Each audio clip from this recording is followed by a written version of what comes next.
आप सभी को जय मसीह की प्रियो। प्रभु यीशु मसीह का दूसरा आगमन। क्या आप तैयार हैं? परिचय। प्रिय भाइयों और बहनों, आज मैं आपके सामने एक बहुत ही महत्वपूर्ण संदेश लेकर आया हूं जो सीधे परमेश्वर के वचन से है। प्रभु यीशु मसीह का दूसरा आगमन। यह घटना अगर नहीं बल्कि कब होगी?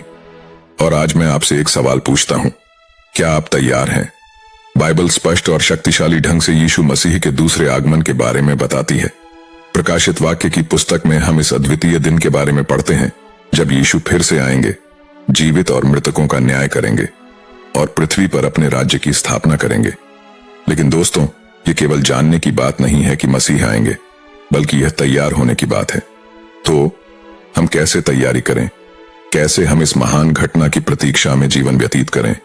इस भाषण में हम भविष्यवाणियों की गहराई से जांच करेंगे, उनके आगमन के संकेतों को समझेंगे और विश्वास और अधिकार के साथ जीने के लिए जो शक्ति हमें यीशु ने दी है उसका पता लगाएंगे। आइए शुरू करने से पहले कमेंट बॉक्स में हालेलुया लिखें। 1. दूसरे आगमन की भविष्यवाणी। मत्ती 24 अध्याय 30 वचन।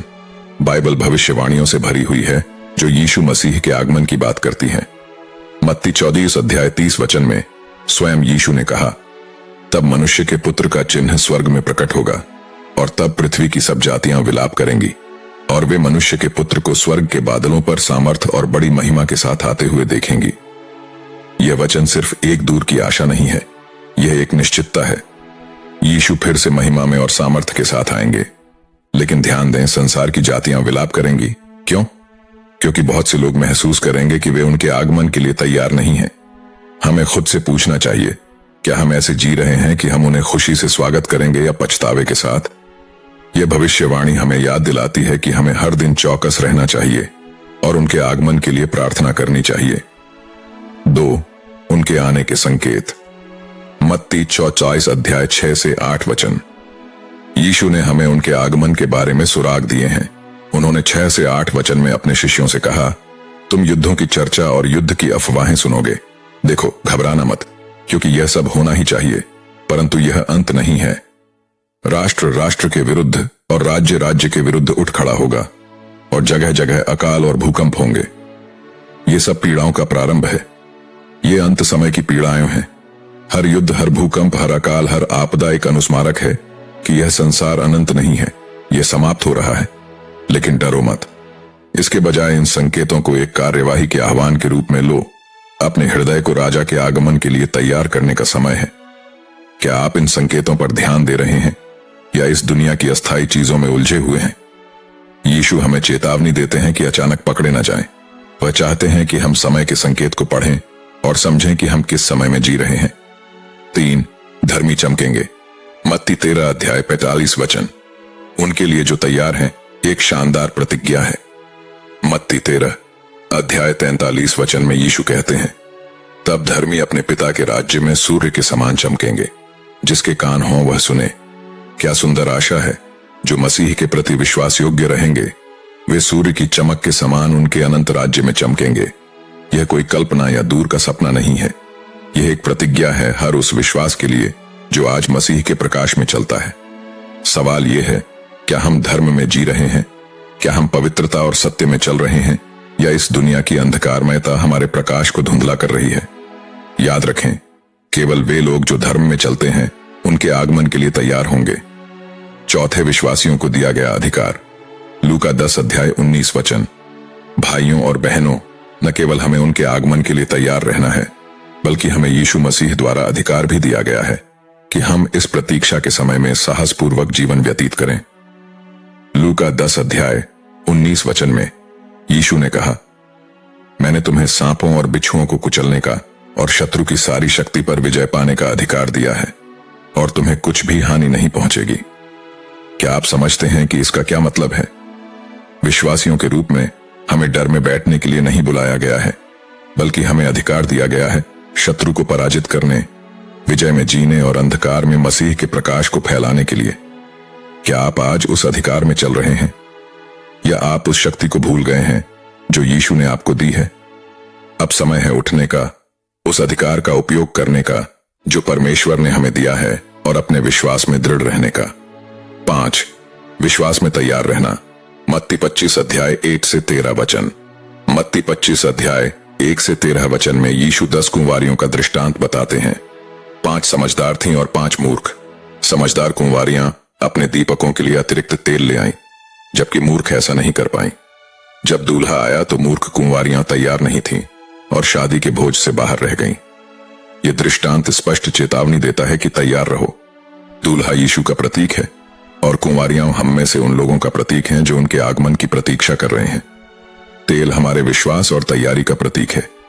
क्या आप समझदार कुंवारियों की तरह हैं जो अपने दीपक में तेल भरकर उनके आगमन के लिए तैयार हैं, या क्या आप मूर्खों की तरह हो गए हैं जिन्होंने अपने विश्वास और परमेश्वर के साथ अपने संबंध की उपेक्षा की है? छठे विश्वासियों के लिए प्रतिफल। प्रकाशित वाक्य 22 अध्याय 12 वचन। यीशु उन लोगों के लिए महान प्रतिफल का वादा करते हैं जो विश्वास योग्य बने रहते हैं।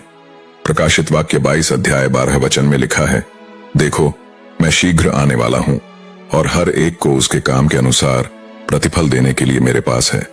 हमारी विश्वास योग्यता को स्वयं मसीह द्वारा प्रतिफल दिया जाएगा। वह उन लोगों के लिए प्रतिफल लेकर आ रहे हैं जिन्होंने आज्ञाकारिता में जीवन व्यतीत किया, जिन्होंने विश्वास की अच्छी लड़ाई लड़ी। यह हमें प्रोत्साहित करता है कि हम चलते रहें, सेवा करते रहें और विश्वास बनाए रखें, चाहे दुनिया कितनी भी अंधकारमय क्यों ना हो। क्या आप स्वर्ग में खजाने जमा कर रहे हैं विश्वास और आज्ञाकारिता के जीवन जीकर, या इस संसार के अस्थायी प्रतिफलों में उलझे हुए हैं? 7वें तैयार न होने वालों का न्याय। मत्ती 25 अध्याय 31 से 46 वचन। परंतु जो तैयार नहीं है उनके लिए यीशु मत्ती 25 अध्याय 31 से 46 वचन में एक गंभीर चेतावनी देते हैं। वह अंतिम न्याय की बात करते हैं जहां वह भेड़ों और बकरियों को अलग करेंगे। भेड़ें जो धर्मी हैं उन्हें उनके लिए तैयार राज्य का उत्तराधिकार मिलेगा, परंतु बकरियां जो अधर्मी हैं उन्हें शाश्वत दंड में भेजा जाएगा। यह डर का संदेश नहीं है, यह सत्य का संदेश है। यीशु चाहते हैं कि हर कोई तैयार हो और भेड़ों के बीच गिना जाए। लेकिन हमें आज खुद से पूछना चाहिए, क्या हम ऐसे जी रहे हैं कि जब वह आएंगे तो हमें भेड़ों में गिना जाएगा, या क्या हम बकरियों में गिने जाने के खतरे में हैं? निष्कर्ष, मेरे प्रिय मित्रों, यीशु मसीह का दूसरा आगमन सिर्फ एक भविष्य की घटना का विषय नहीं है। यह एक वास्तविकता है जो जल्द ही घटित होने वाली है। प्रश्न यह नहीं है कि वह कब आएंगे, बल्कि प्रश्न यह है कि क्या हम तैयार होंगे। हमने बाइबल के इन सभी वचनों में देखा है कि हमें विश्वास में, तैयारी में और प्रभु यीशु मसीह द्वारा दिए गए अधिकार में जीना चाहिए। ये संकेत और चेतावनियां केवल उन लोगों के लिए हैं जो उनके आगमन के लिए तैयार रहना चाहते हैं। तो अब आपसे फिर से पूछता हूं, क्या आप तैयार हैं? यदि आज वह आ जाएं तो क्या आप उनके सामने आनंद और खुशी के साथ खड़े हो पाएंगे, या आपको पछतावा होगा कि आपने अपने जीवन को उनकी अपेक्षाओं के अनुसार नहीं जिया? भाइयों और बहनों, अब समय है अपनी तैयारी करने का। यह समय है कि हम अपने दिलों को, अपने मनों को और अपने जीवन को उनके दूसरे आगमन के लिए तैयार करें। हर दिन एक अवसर है प्रभु की सेवा करने का, उनके प्रेम को फैलाने का और उनके आने की राह देखने का। जैसा कि मत्ती 24 अध्याय 54 वचन में यीशु ने कहा है, इसलिए तुम भी तैयार रहो, क्योंकि जिस घड़ी को तुम सोचते नहीं उसी घड़ी मनुष्य का पुत्र आ जाएगा। आप क्या कर सकते हैं? पहली, प्रार्थना में समय बिताएं। प्रार्थना वह अधिकार है जो हमें परमेश्वर के करीब लाता है। जितना अधिक हम उनके सामने समय बिताएंगे, उतना ही हम उनके आने के लिए आध्यात्मिक रूप से तैयार होंगे। 2, विश्वास को जीवित रखें। यह समय है कि हम अपने विश्वास को और भी मजबूत करें। बाइबल पढ़ें, उसकी गहराई में जाएं और अपने जीवन में परमेश्वर के वचनों को प्रवेश दें। 3, उनके अधिकार में चलें। हमें यीशु मसीह द्वारा दिया गया अधिकार मिला है।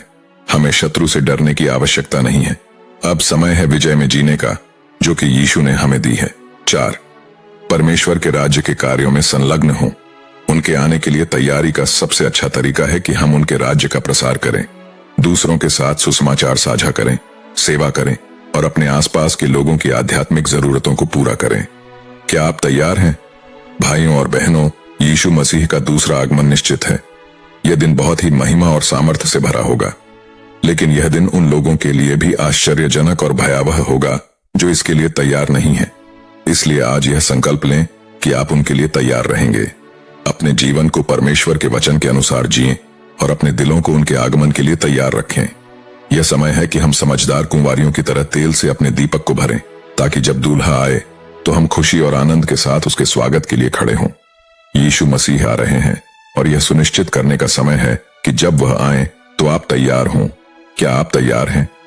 अब आपसे निवेदन है कि इस संदेश को जितना हो सके फैलाएं, दूसरों को भी इस सच्चाई से अवगत कराएं और उन्हें भी उनके आगमन के लिए तैयार होने का आह्वान दें। अगर यह संदेश आपके दिल को छू गया हो तो हमारे चैनल को सब्सक्राइब करें, वीडियो को लाइक करें, इसे अपने दोस्तों के साथ शेयर करें और कमेंट सेक्शन में हालेलुया लिखकर इस आशा को बनाए रखें। प्रभु का आशीर्वाद आप सब पर हो। जय मसीह की। आमीन।